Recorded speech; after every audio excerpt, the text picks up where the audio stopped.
Hello and welcome everyone to VV studies. आज हम consumer behaviour के कुछ इंपॉर्टेंट क्वेश्चंस कवर करने वाले हैं। So the first question that we are going to study is outline various types of consumer behaviour. अब consumer behaviour को समझने के क्या क्या पैटर्न्स हो सकते हैं उसको हम यहाँ पे देखने वाले हैं। फॉर एग्जाम्पल जैसे कि कुछ कंज्यूमर्स होते हैं जो कि एकदम आउटरेजियस होते हैं because they know about the product. So जो इन्फॉर्मेटिव कंज्यूमर्स होते हैं वो आपके फर्स्ट टाइप हो जाते हैं कि जब वो पूरे फैक्ट चेक करके आते हैं, प्लस मार्केट में अलग अलग वेराइटीज प्रेजेंट होती हैं तो उनके बीच में कोई डिसोनेंस क्रिएट नहीं होता है। फॉर एग्जाम्पल अगर आपको आईफोन खरीदना है या iOS फोन खरीदना है तो iOS फोन के लिए कोई कॉम्पिटिशन नहीं है, तो आपके लिए वो एक पहली कैटेगरी हो जाएगी ऐसे कंज्यूमर बिहेवियर जिनको प्रोडक्ट के बारे में पता है बट मार्केट में कोई कॉम्पिटिशन नहीं है, तो वो सिर्फ एक ही प्रोडक्ट को समझेंगे। दूसरे प्रोडक्ट्स के कंज्यूमर का बिहेवियर अलग टाइप का हो जाता है जिसमें डिसोनेंस आ जाता है। डिसोनेंस क्या होता है? जब आपको मार्केट अपने प्रोडक्ट या सर्विस के बारे में जानकारी है but at the same time market में इतना ज्यादा कंपटीशन है कि आप उसकी वजह से आप कंफ्यूज हो जाते हैं। फॉर एग्जाम्पल अगर आपको फोन खरीदना है, ठीक है, तो पहला आपका रहेगा कि आपको एंड्रॉइड खरीदना है या iOS खरीदना है, ठीक है। फिर उसके बाद रहेगा अगर आपको एंड्रॉइड खरीदना है तो एंड्रॉइड में कौन सी कंपनी खरीदनी है, किस तरीके के आपको स्पेसिफिकेशन चाहिए, किस प्राइस पे आपको कि आप किस प्राइस रेंज में आपको प्रोडक्ट चाहिए, तो ये आ जाता है आपका डिसोनेंस क्रिएशन हो जाता है। थर्ड हो जाता है जब आपका कंज्यूमर बहुत ज़्यादा नॉलेजेबल नहीं होता, जब उसको प्रोडक्ट के बारे में जानकारी नहीं होती है। बेसिकली जब हम टेक्नोलॉजिकल प्रोडक्ट्स की बात करते हैं तो हो सकता है कि हर इंसान को बहुत ज़्यादा डीप इन्फॉर्मेशन उस प्रोडक्ट के बारे में ना हो। जैसे कि आप लैपटॉप खरीदने जा रहे हैं, अब लैपटॉप के जो नॉर्मल स्पेसिफिकेशंस होते हैं सब रैम रोम सॉफ्टवेयर प्रोसेसर ये चेक करते हैं, बट उसके इन डेप्थ नॉलेज जो होती है एक्चुअली कि उसका प्रोसेसिंग कैसी होगी, एक्चुअली आपको जब आप यूज़ करोगे उसको over the period of time तो उसकी वो उसकी सर्विसेज कैसी आपको मिलेंगी ये शायद आपको पता नहीं होता। और इस टाइप के जो कंज्यूमर्स होते हैं उनको आप इजीली आप फ्लक्चुएट कर सकते हैं। जैसे कि हम मोबाइल फोन्स में ये चीज़ बहुत ज़्यादा देखते हैं कि 108 मेगापिक्सल का कैमरा, 64 मेगापिक्सल का कैमरा, तो वो बेसिकली बाइंग पैटर्न को समझ चुके हैं कि इस कुछ मतलब इंडिया में अगर हम देखें तो मोस्टली कंज्यूमर्स कैसे हैं जिनको हाई मेगापिक्सल वाला कैमरा चाहिए, उनको बाकी स्पेसिफिकेशन से मतलब नहीं है, उनको आप रैम रोम और मेगापिक्सल हाई दे दो वो उस फोन को परचेज कर लेंगे, वो भले वो एक फोन क्यों ना एक साल में खराब हो जाए। तो ये कुछ बाइंग बिहेवियर्स होते हैं। इन बाइंग बिहेवियर्स के बाद हम नेक्स्ट क्वेश्चन पे आते हैं जिसमें आते हैं डिफाइन वेरियस मार्केटिंग स्ट्रेटजीज। तो पहले आपने उनका बाइंग बिहेवियर समझ लिया, कंज्यूमर के बिहेवियर को समझ लिया, अब आप उनको किस तरीके से मार्केट करना चाहोगे, किस तरीके से आप अपने प्रोडक्ट को बेचना चाहोगे। सो बेसिकली जब आपका कंपटीशन बहुत हाई होता है और आपको उस प्रोडक्ट के बारे में जानकारी भी है, जैसे कि सॉल्ट हो गया। अब सॉल्ट बहुत सारी कंपनीज के आते हैं लेकिन उनमें ऐसा कोई बहुत ज़्यादा डिफरेंशिएशन नहीं होता, बहुत ज़्यादा आप डिफरेंशिएट नहीं कर सकते हो, तो उनको आप बेच दो। मतलब जैसे आपने टाटा नमक देखा है तो नमक में आपने क्या बोल दिया कि इसमें आयोडीन एडेड है, ठीक है, तो वो आयोडाइज्ड नमक जो हो गया उसमें एक छोटा सा की फीचर आ गया बट स्टिल उसने इम्पैक्ट क्रिएट कर दिया। कुछ कंपनीज रॉक सॉल्ट बोल के बेचती हैं, कुछ कंपनीज हिमालयन सॉल्ट बोल के बेचती हैं। तो जब आप आपके प्रोडक्ट में आप बहुत ज़्यादा डिफरेंशिएशन नहीं कर सकते हो तो उसके आप मार्केटिंग में बहुत ज़्यादा मार्केटिंग में चेंजेस लेकर आते हो, कुछ की वर्ड्स यूज़ करते हो जिससे कि वो प्रोडक्ट सेल आउट होता है।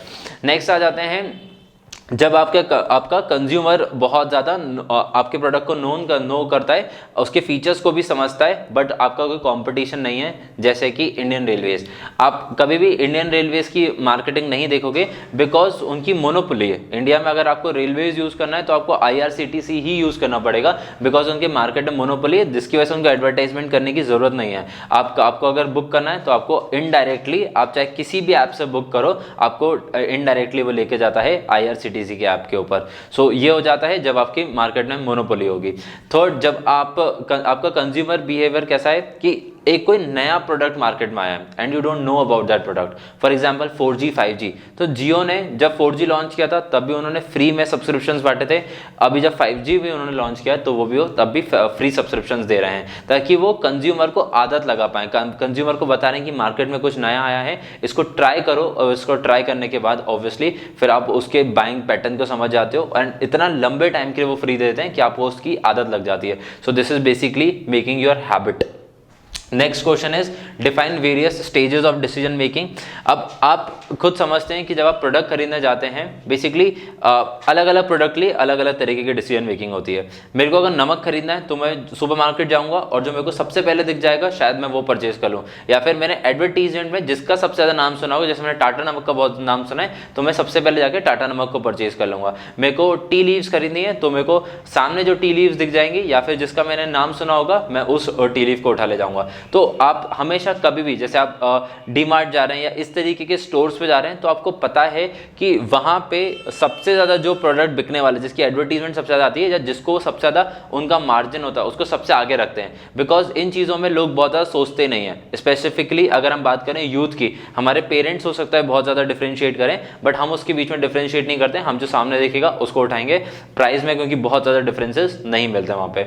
अब लेकिन अगर मैं कोई ऐसा प्रोडक्ट खरीदने जा रहा हूं जो कि एक नया प्रोडक्ट है तो पहले सबसे पहले मैं उसके बारे में रिसर्च करूंगा, और रिसर्च करने के लिए पहले मेरे को उस जो कंपनी है वो एडवर्टीजमेंट दिखाएगी तो मेरे को पता चलेगा कि हाँ ऐसा कुछ नया प्रोडक्ट आया है, फिर मैं उसके बारे में रिसर्च करूंगा।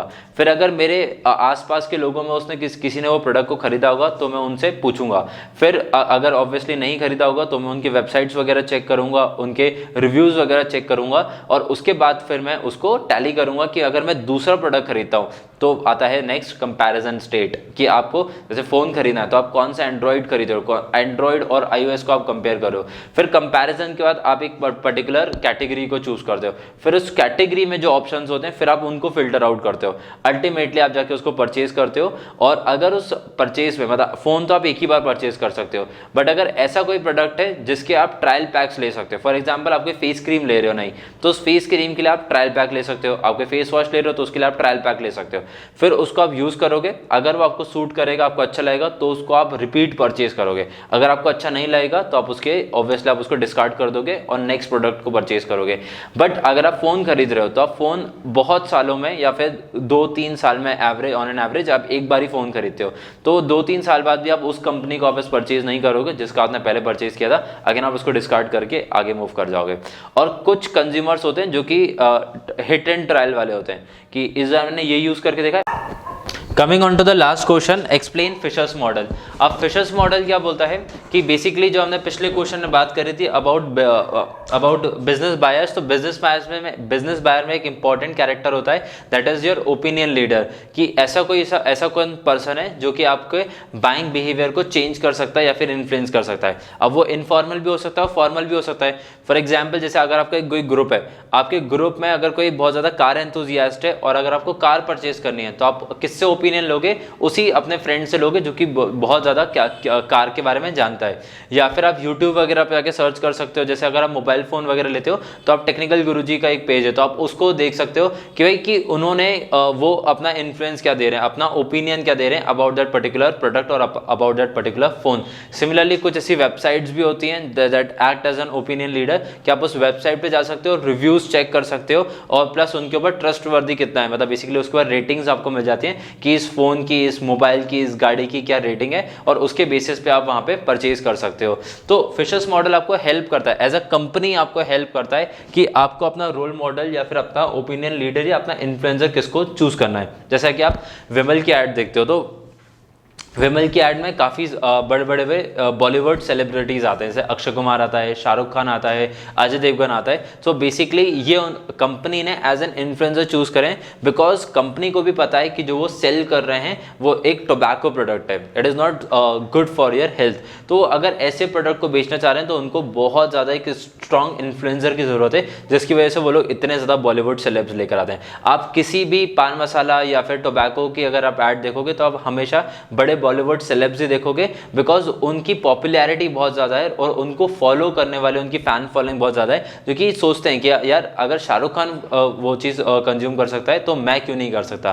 तो ये एज अ कंपनी आपको फिशर मॉडल बहुत ज़्यादा हेल्प करता है to choose the right candidate as an opinion leader. अब वो किस बेसिस पे करेगा, जनरली आपके एक्सपीरियंस के बेसिस पे करेगा और आपके नो अबाउट्स के बारे में देख के करेगा कि आपकी पर्सनैलिटी कैसी है, क्या वो उसके चीज़ के साथ में मैच करेगी या नहीं करेगी। फॉर एग्जाम्पल अगर मैं राजपाल यादव को अगर मैं फैशन इन्फ्लुएंसर बनाऊं तो उससे कोई इन्फ्लुएंस नहीं होगा। कोई राजपाल यादव को देख के कपड़े परचेज करने नहीं आएगा। बट हाँ, अगर मैं सलमान खान, रणबीर कपूर, रणवीर सिंह, इनको अगर मैं as a fashion influencer choose करूंगा तो ऑब्वियसली ये स्टाइल टाइकून्स हैं, तो लोग इनको फॉलो करते हैं, जिसकी वजह से वो लोग अपना बाइंग बिहेवियर को या बाइंग पैटर्न को चेंज कर सकते हैं on the basis of their opinion leader.